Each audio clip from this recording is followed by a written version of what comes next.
ഇന്ന് ഞാനൊരു എന്താ പറയുക വെണ്ണ മസാല ദോശയെ കുറിച്ച്. വെണ്ണ മസാല ദോശ ബാംഗ്ലൂരിലെ യാത്ര തുടരുകയാണ്. അപ്പോൾ അത്യപൂർവമായ ഒരു ഹോട്ടൽ എന്ന് പറഞ്ഞുകൊണ്ട് ഒരു കൂട്ടായ്മയുള്ളൊരു സ്ഥലം, അത് ബംഗളൂരിലാണ്. അതിന് 1943 ആരംഭിച്ച അക്കാലത്തെ ഒരു ചായക്കട. അതിൻ്റെ പേരാണ് രസം, വിദ്യാർത്ഥി ഭവൻ. ഈ വിദ്യാർത്ഥി ഭവൻ എന്ന് പറയുന്ന ഒരു ഹോട്ടൽ അക്കാലത്ത് ബംഗളൂരുവിലെ ബസനഗുഡി എന്ന് പറയുന്നൊരു ദേശം. ബസനഗുഡി ഇപ്പോഴും ഉണ്ട്, നമുക്കറിയാമല്ലോ ബസനഗുഡിയിൽ. അപ്പോൾ ബസനഗുഡിയിൽ അക്കാലത്ത് എന്താ പറയുക, വളരെ ധാരാളം വിദ്യാഭ്യാസ സ്ഥാപനങ്ങൾ ഉണ്ടായിരുന്ന ഒരു ദേശമായിരുന്നു. നാഷണൽ കലാലയം, നാഷണൽ കോളേജ് വളരെ പ്രശസ്തമായിരുന്നു. ആചാര്യ പാഠശാല, ഇതൊക്കെ അവിടുത്തെ മുഖ്യ സ്ഥാപനങ്ങളായിരുന്നു. അതിനോടനുബന്ധിച്ച് വേറെയും ഇംഗ്ലീഷ് മീഡിയം സ്കൂളുകളും സാധാരണ വിദ്യാലയങ്ങളൊക്കെ ഉണ്ടായിരുന്നു. അപ്പം അവിടെ വരുന്ന വിദ്യാർത്ഥികൾക്ക് മറ്റേ രുചികരവും ആദായകരവുമായ ഭക്ഷണങ്ങൾ കൊടുക്കാൻ വേണ്ടി ഒരു ഹോട്ടൽ തുടങ്ങി. വെങ്കിടരാമ ഉറാൽ എന്നായിരുന്നു അയാളുടെ പേര്. അന്ന് സ്വാതന്ത്ര്യ സമരങ്ങളൊക്കെ നാട്ടിൽ പൊട്ടിപ്പുറപ്പെട്ട സമയമായതുകൊണ്ട് സ്വാതന്ത്ര്യ സമര സേനാനികളും അതോടൊപ്പം തന്നെ സാമൂഹ്യ പ്രവർത്തകരൊക്കെ ജനകീയമായി ഇടപെടുന്നൊരു കാലഘട്ടമാണ്, സ്വന്തം ദേശക്കാരുടെയൊക്കെ. അതുകൊണ്ട് ഈ വിദ്യാലയത്തിനോടനുബന്ധിച്ചിട്ടുള്ള അല്ലെങ്കിൽ അവർക്ക് വിദ്യാർത്ഥികൾക്ക് കഴിക്കാനുള്ള നല്ല ഭക്ഷണം കൊടുക്കാനുള്ള ഭക്ഷണശാലയ്ക്ക് അവരിട്ട പേര് വിദ്യാർത്ഥി ഭവൻ എന്നായിരുന്നു. വിദ്യാർത്ഥി ഭവൻ എന്ന് പെട്ടെന്ന് നമ്മളൊരു ബോർഡ് കണ്ടിട്ടുണ്ടെങ്കിൽ വിചാരിക്കും KSUക്കാരുടെ മറ്റ് ഏതൊരു വിദ്യാർത്ഥികളുടെ സംഘടനാ ഓഫീസാണ്. അല്ല, അത് ഒരു ഹോട്ടലാണ്. ബസനഗുഡി എന്ന് പറയുന്ന സ്ഥലം തന്നെ ഒരു കാലത്ത് ബാംഗ്ലൂരിൻ്റെ ഒരു മുഖമുദ്രയായിരുന്നു. വളരെ പഴയ ബാംഗ്ലൂരിൻ്റെ ആ ഒരു പൈതൃകവും പാരമ്പര്യമൊക്കെ ഇന്നും ആ ഒരു ദേശത്തിന് പോയാൽ കാണാൻ പറ്റും. അപ്പോൾ അവിടുത്തെ വെണ്ണ മസാല ദോശയെക്കുറിച്ചാണ് ഞാൻ പറയുന്നത്.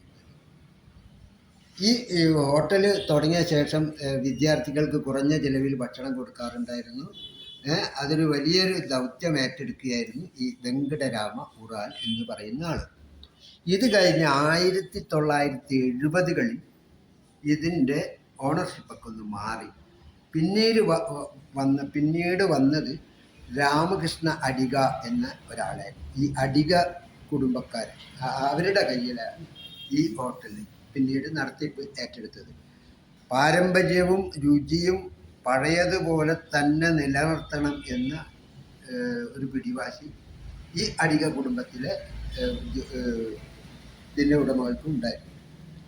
മാത്രമല്ല, അത് അതേ രീതിയിൽ തന്നെ ഇക്കാലത്തും നടത്തിക്കൊണ്ടു പോകണം എന്ന ഒരു വാശി മനസ്സിലുള്ളത് കൊണ്ടായിരിക്കാം ഈ ഹോട്ടലിൽ അന്ന് ഉപയോഗിച്ചിരുന്ന അതേ മേശയും കസേരയും ഒക്കെ തന്നെയാണ് ഒരു മാറ്റമില്ലാതെ തുടരുന്നത്. ഇതുകൊണ്ട് തന്നെ ഈ ബംഗളൂരുവിലെ ഒരു 5 രുചികളാണ് അവിടെ ഉള്ളത് കാര്യമായിട്ട്. അവിടുത്തെ കാപ്പി, പിന്നെ എന്താ പറയുക, മസാല ദോശയാണ് അവിടുത്തെ ഏറ്റവും വലിയ പ്രത്യേകതയുള്ള ഒരു ഭക്ഷണം. ആ മസാല ദോശയ്ക്ക് വേണ്ടിയിട്ട് പങ്കെടുത്ത ഒരുവിധം എല്ലാ ഈ ഭക്ഷ്യമേളകളിലൊക്കെ ഏറ്റവും വലിയ സമ്മാനങ്ങൾ, പുരസ്കാരങ്ങൾ അല്ലെങ്കിൽ സർട്ടിഫിക്കറ്റൊക്കെ കിട്ടിയിട്ടുള്ള ഒരു സ്ഥാപനമാണ് വിദ്യാർത്ഥി ഭവൻ. ഈ വിദ്യാർത്ഥി ഭവനിൽ കയറി ഇരിക്കാൻ വേണ്ടിയിട്ട് ചുരുങ്ങിയ ഒരു 2-3 മണിക്കൂർ നമ്മൾ മെനക്കെടണം. കാരണം ആദ്യം ടിക്കറ്റ് എടുക്കണം. ടിക്കറ്റ് എടുത്താൽ ഒരു നമ്പർ തരും. പിന്നെ ആ നമ്പർ വിളിക്കുമ്പോൾ നമ്മൾ ആശുപത്രി കിടക്കുന്ന പേഷ്യൻസിനെ ഔട്ട് പേഷ്യൻ്റ് വിഭാഗം പോലെയാണ് നമ്മൾ. പിന്നെ നമ്മൾക്ക് എന്താ വെച്ചിട്ടുണ്ടെങ്കിൽ ആ ഗാന്ധിനഗർ, അതിൻ്റെ പേര് ഗാന്ധി സ്ട്രീറ്റ് അങ്ങനെ എന്തോ, അവിടെ പൂക്കച്ചവടം അതും ഇതൊക്കെ നോക്കിയൊക്കെ നടന്ന് വേണമെങ്കിൽ ഒരു ഷോപ്പിംഗ് ഒക്കെ നടത്തി വീണ്ടും ഈ കുഞ്ഞു കടയിൻ്റെ മുന്നിലേക്ക് കയറുമ്പോൾ നമ്മളെ നമ്പർ ആയോ നോക്കിയാൽ പറയും ഇല്ല, ഞാൻ പോയപ്പോൾ 25, 26, 27 അപ്പോൾ എന്താ വെച്ചാൽ 14 ആയിട്ടുള്ളൂ. വീണ്ടും നമ്മൾ പുറത്തിറങ്ങുന്നു, ബാഗൊക്കെ വാങ്ങുന്നു, തിരിച്ചു പോകുമ്പോൾ നമ്മൾ 24 കഴിഞ്ഞ് 25. അങ്ങനെ 25, 26, 27 3 പേരും കൂടി ഞാനും ഭാര്യയും ഭാര്യയുടെ മൂത്ത ജ്യേഷ്ഠത്തി മകള്, ഞങ്ങൾ മൈന എന്ന് വിളിക്കുന്ന കുട്ടി, അവളും ഉണ്ടായിരുന്നു.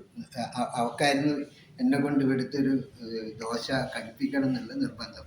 കാരണം അവരുടെ ഭർത്താവ് ആനന്ദുമായിട്ടുള്ള ഒരു സംഭാഷണത്തിനിടയിൽ എനിക്ക് ഇങ്ങനെയുള്ളൊരു ഏർപ്പാടുണ്ട് എന്ന് പറഞ്ഞപ്പോൾ ആനന്ദാണ് എന്നോട് പറയുന്നത്, ഇവിടെ വിദ്യാർത്ഥി ഭവൻ എന്ന് പറയുന്ന ഒരു സ്ഥാപന ഹോട്ടലുണ്ട്, എന്തായാലും അവിടെ പോയിട്ട് രുചി നോക്കണം, നല്ല സ്ഥലമാണ്, നിങ്ങൾക്ക് ഷൂട്ട് ചെയ്യാൻ പറ്റും എന്നൊക്കെ പറഞ്ഞു.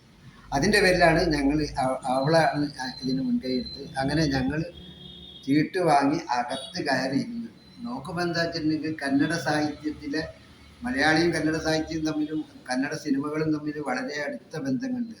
നമ്മുടെ പ്രശസ്തരായ എല്ലാ ആളുകളുടെയും വരച്ച ചിത്രങ്ങൾ ചുറ്റിലുണ്ട്.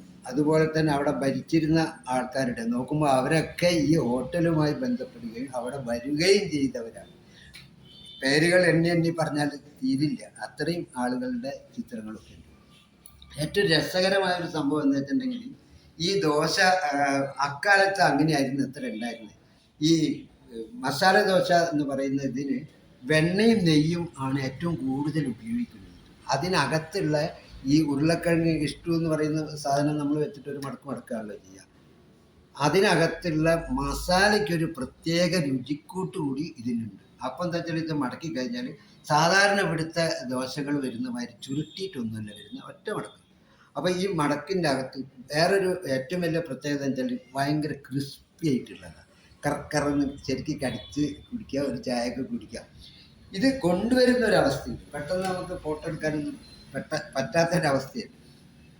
ഒരാളിങ്ങനെ അട്ടിക്ക് നോട്ട് ബുക്ക് ഇങ്ങനെ അട്ടി പിടിച്ചിട്ട് നമ്മൾ ക്ലാസ്സുകളിലൊക്കെ ഈ ടീച്ചർമാരുടെ അടുത്തേക്ക് പോകും, ഈ കോമ്പസിഷൻ പുസ്തകമൊക്കെ. അതുപോലെ ഈ മനുഷ്യൻ ഇങ്ങനെ ചെരിഞ്ഞ് നെഞ്ഞിൻ്റെ ഇയാളുടെ മുഖം വരെ ദോശ ഇങ്ങനെ അട്ടി അട്ടി വെച്ചിട്ട് ഈ ഒരു കൈ പിടിച്ചിട്ട് ഓരോ പ്ലേറ്റ് എടുത്ത് ഇങ്ങനെ കൊടുക്കുന്ന ഒരു സീൻ അതിമനോഹരമാണ്. പെട്ടെന്ന് നമുക്ക് അത് മിസ്സായിപ്പോയി, ഫോട്ടോ എടുത്തില്ല. അപ്പോൾ ഈ രീതിയിലാണ് ഇത് തരിക. അപ്പോൾ ഈ ദോശയ്ക്ക് അവിടെ പറയുന്നത് വെണ്ണ മസാല ദോശയെന്നാണ്. അപ്പോൾ വെണ്ണ മസാല ദോശ ഞാൻ ഭാര്യയും മൈനിയൊക്കെ നന്നായിട്ട് കഴിച്ചു. ഇത്രയും മണിക്കൂറുകൾ ചെലവാക്കി വേണം ഇതൊന്ന് രുചിക്കാൻ. അതിലുപരി ഒരു വേറെ ഏതോ ഒരു 3 പദാർത്ഥങ്ങളും കൂടി മാത്രമേ ആ ഹോട്ടലിലുള്ളൂ. രാവിലെ തുടങ്ങിയാൽ രാത്രി വരെയും തുടർച്ചയായി ആളുകൾ വന്നുകൊണ്ടിരിക്കുക.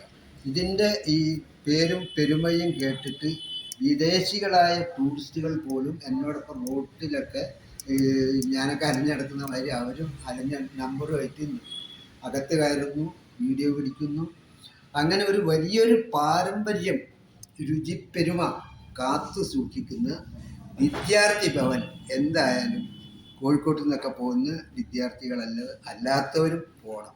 പലരും പോയിട്ടുണ്ടാവും, എത്രയോ കാലമായതുകൊണ്ട്. ഇപ്പോൾ പുതിയ ആൾക്കാർ ഏറ്റെടുത്തിട്ട് തന്നെ 1970 പറയുന്നത്. അപ്പോൾ 1970 മുതൽ ഇതുവരെയുള്ള അവിടെ ഉണ്ടായിരുന്ന ആളുകളുടെ ബന്ധുക്കളൊക്കെ കൊണ്ടേ കാണിച്ചിട്ടുണ്ടാവും. എന്നാലും ഞാനിതൊന്ന് ഓർമ്മിപ്പിക്കുന്നത് ഇതിൻ്റെ രുചി കൊണ്ടാണ്. അത്രയും മനോഹരമായ ഒരു ഹോട്ടൽ കഥ ഞാൻ പറഞ്ഞുകൂടെ അവസാനിപ്പിക്കുകയാണ്.